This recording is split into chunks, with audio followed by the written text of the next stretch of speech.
Hello everyone, Alex here again with another review session. Another dive into more images from Lembeh. I have 37 this week, all from the recent Lembeh trip. Still have a long way to go on the processing, but I feel like I'm making a decent dent now, probably about halfway through all the images that I feel are in my first pass of processing that I really want to get out there. So nice to share some more with you. Last week was a bit biased towards some Blackwater shots, so I've sort of tried to minimise the number of Blackwater shots I process this week, even though they are super easy to process, and dive a bit more into some of the benthic life around Lembeh.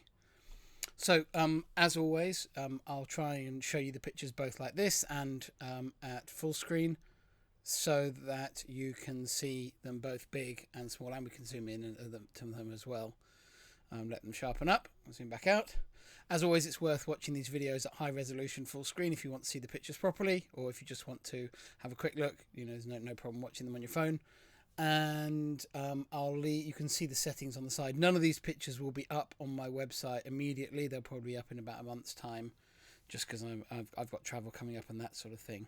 So you won't be able to look up the settings for a little while, but I'll try and show you. You can see them on the right hand side.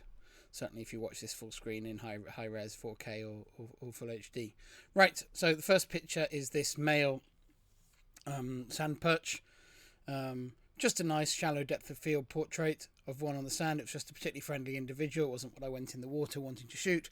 But when you get friendly, inquisitive fish, you always want to make the most of them, and that's the chance to get your really great sand perch picture. If you go in the water trying to get them, maybe you don't get such a friendly individual. So I'm always one to react to what's going on around me.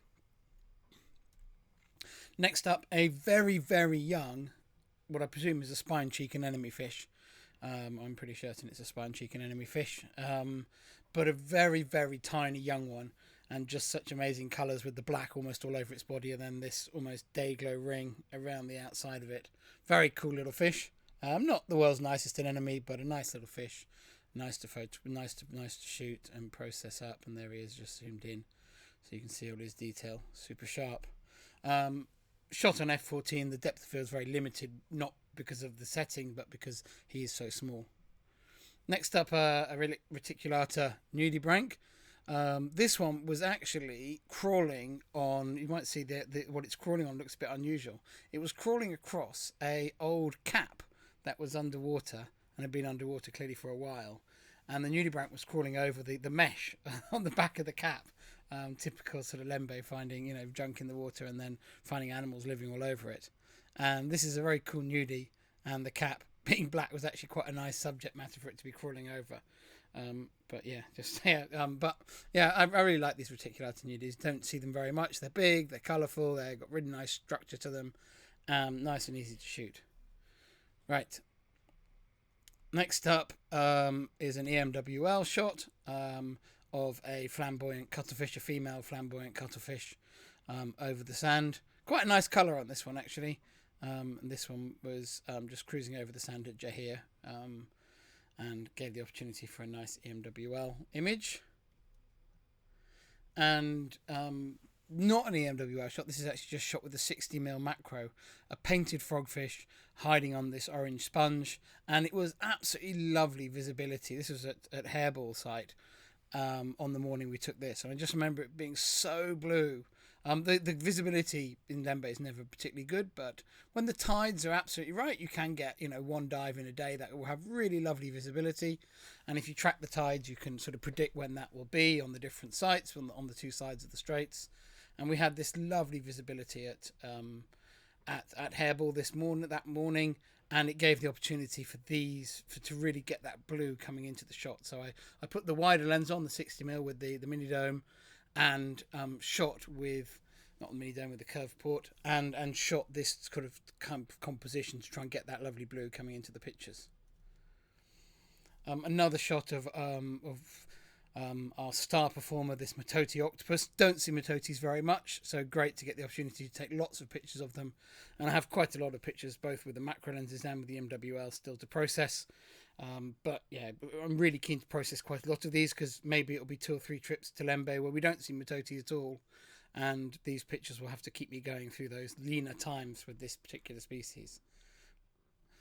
A coconut octopus or veined octopus inside a shell, just a very classic image of one, just nicely up on the sand, taken with the 60mm lens, so I was actually very close to this.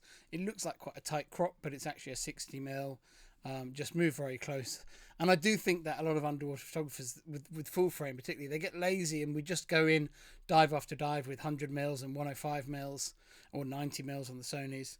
And I do think that those wider macro lenses just allow you to get closer and really just get pictures that really ping. And I think they're a bit underused by underwater photographers who tend to want the ease of filling the frame with the 105s. A blackwater shot. This kind of was a piece of rubbish floating through. It's a wrapper, but it was covered in life. There were 2 or 3 fish down the bottom here. There's this what looks like a type of pygmy squid up at the top there. Kind of lots of cool stuff going on the wrapper. There's another fish at the end there. Just all sorts of things hanging around this wrapper. So an interesting little blackwater scene I wanted to process. Okay, EMWL of the Matoti. There's just the settings for you. Shot on the seabed. I just love this bug eye view of it. It makes it look like an elephant in size. You're really looking up at it, which makes this very small octopus look like a fantastic great beast here. And there's a very young post settling goatfish in the background there, which you can see from its very small size. A coconut octopus on the blackwater dive, a young coconut octopus. Just a painted frogfish yawning. This one was sitting really nicely up on these sticks of sponge, and I moved him for the photo and he wasn't that happy about it, so he gave me a nice yawn. And in fact, these sponge bits were very popular with the painted frogfish. And these are some more of those same sponge bits on the same dive site, but the other pair, this is probably the male and the other one was the female. And this one also rather displeased by the photographer.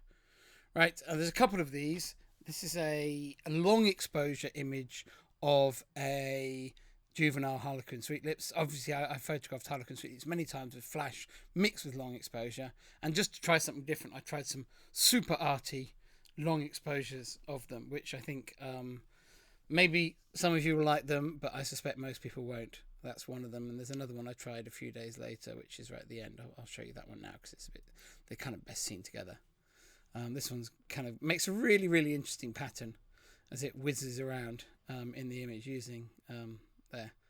So something slightly different. Certainly not to everyone's taste, but I like those shots being just a little bit different. Long exposures, and the exposure time. This one's only 1/10 of a second. The other one is 1/4 of a second. So not super long. About the same exposure time I use when using flash with them, but on this case I wasn't using flash. Just a classic nudie picture, just vertical, head on, rhinophores are sharp, body out of focus behind, impactful. This is the Lembeh sea dragon, as it's often called, or which is a very, very tiny pygmy pipe horse type thing. I'm not sure it's a pipe horse actually, pipe fish, and I think the best name for them is what our friend Jarrett calls them, which is a thread with a head, which I think pretty much sums them up pretty well. These ones are actually very cooperative, and I got a surprisingly number of photos of them. But there were 2 a lot of the time, and I spent a lot of time trying to get 2 of them in focus. And even if you can get 2 heads in focus, the bodies are so out of focus because they're so small. They're really hard to shoot. Anyway, that picture's fine. Nice to have a record shot. I don't think they're a particularly photogenic species, but always good to have coverage. A definite photogenic species, though, is a peacock mantis with eggs. Always a nice subject. This one was out running around out of its burrow, and I was able to get this nice shot of it posing on the sand, which was... I've photographed these many times, but nearly always when they're in their burrow or looking out at you from a hole, and so you just get the face. So this was... I quite like this opportunity to get a shot of one posing out and about on the seabed. This is an ocellated frogfish. A shyer species actually than the painted frogfish. It's not got a Latin name. It's sort of known to be common in Lembeh, or reasonably commonly seen in Lembeh. They're not quite sure what it is, so it's just known as an Antinarius species of an ocellated Indo-Pacific ocellated frogfish. And there were a pair of them on this site. This was the larger one, so presumably the female. A female spine cheek anemone fish. I like this shot just because the anemone was really dark, and I think this is the one at nudie falls, because there's a very dark anemone with these guys in there. And so the fish just seems to glow almost out of a black background, even without me doing anything fancy photographically. A blackwater shot of a yawning soapfish, larval stage soapfish. It's quite a cutie. Zoom in on him a bit. There we go. With his big trailers coming off the back. Those were quite common in Lembeh on our trip, so I have lots of pictures of these, and I've only processed this one so far. Right, some EMWL shots. This is a saddleback anemone fish guarding eggs, which have been laid on a old coconut shell next to the anemone. It's nice to see them using a natural subject matter for this. They're very drawn to collecting hard artificial subjects like pieces of plastic bottles, pieces of metal to use to lay their eggs on. So it's quite nice to have one actually laying it on a nice natural material like a coconut shell here, and you can see the broken edges of the coconut shell behind, and then the anemone behind that with the other anemone fish in. It looks like the eggs were laid a long way from the anemone, but that's just the perspective of the EMWL. These are kind of actually really underneath that, the edge of that anemone.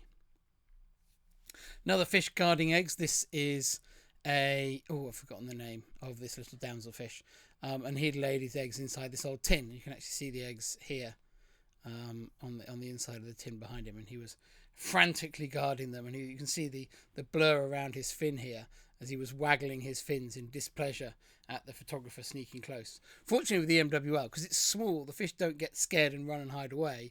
They sort of stay there trying to and hold their ground, which gives the opportunity for some really nice sort of behaviour shots like this in the anemone fish.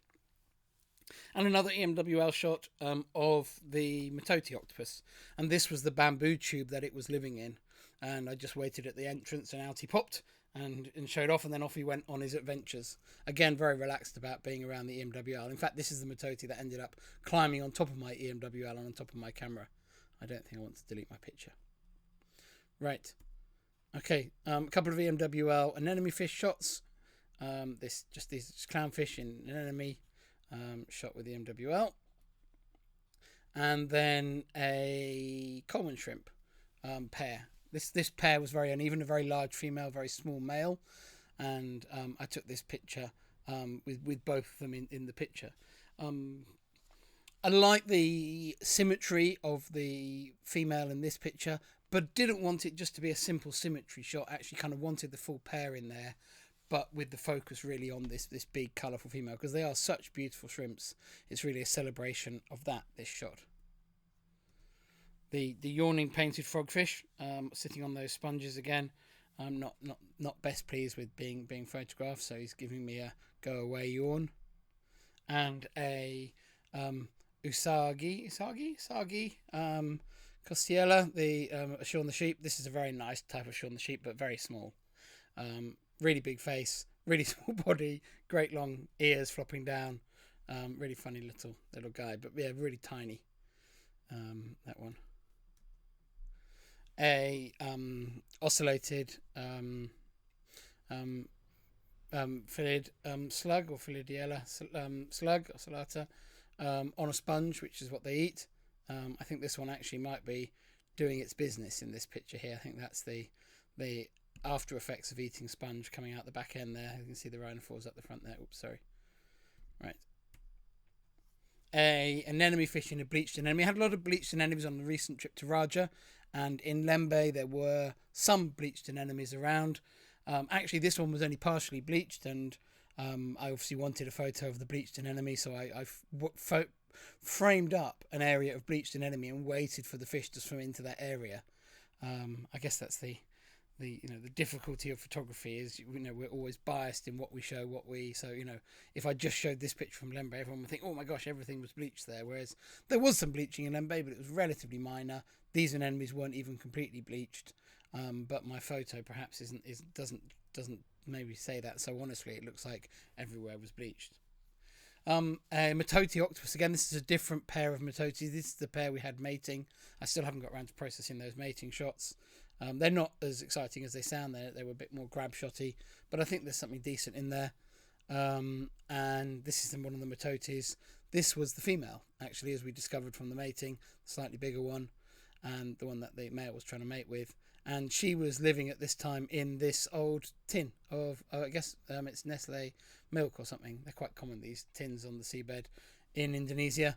And the Matoti was living inside here, and you can see she's just waiting to come on out and start exploring. I don't know if she was living permanently here or she'd just gone in here as a refuge while patrolling.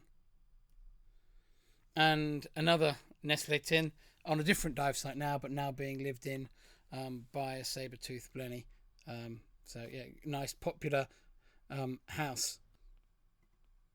Next up, sorry I had a slight recording hiccup there. Next up is a pygmy squid photographed with a mini flash, just creating this nice little rim light effect on the algae that it's living on, and the pygmy squid sheltering underneath. This little group of cardinal fish hiding away inside a bottle was very, very cute. Really nice. Most of the time I've got pictures of one or two, and this is the one frame where I got one of three in with the snoot aimed properly at the bottle, which was kind of cool. I have a really nice shot of the snoot aimed just catching the rim, and two of them in there, which I need to process as well, which is perhaps a slightly stronger shot than this, but I couldn't resist processing the three first. And then if you want four, this is 4 moray eels and several shrimps. You can see there's a couple of cleaner shrimps at the top, and then translucent cleaner shrimps on the eels, living in an old tube of some sort. It was nice to see the morays cohabiting like this, the white-eyed morays, and then the big moray in there too. Back to Coleman shrimps. This is the same pair I showed the photo of earlier in this talk, but now shot a little bit wider out with the big female and the smaller male. I think this was such a pretty fire urchin that they were living on that I really wanted to get lots of that fire urchin into the frame.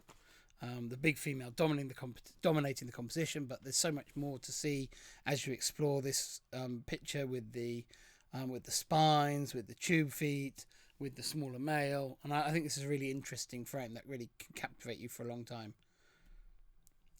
Some more nudie shots. This is again taken with a mini flash, just a sort of standard snooted nudie shot. Nothing overly exciting, but always sort of nice, clean, easy to get, easy to process. And the same again, just a snooted nudie shot of this. Is it a Tangent Gabriele? But yeah, very handsome nudie, but not always that posy. But this one was really, really posing up really nicely. They've got these lovely. You don't see it too well in the snooty shot, but they've got these lovely sort of features under the eye here, which I guess are sensory organs, which go along with the rhinophores. And that, I think, is our final picture. And we looked at this one earlier, which is the long exposure of the dancing Harlequin sweet lips. So thank you again for listening. I'll be back in a few weeks with the next update in this series. Got plenty of Lembeh shots, but by then I'll also have some new Philippine shots, and I really need to start digging into the Iceland shots as well. So yeah, lots of pictures to process, and hopefully I'll be back with plenty of these review sessions. Thanks for watching. Bye.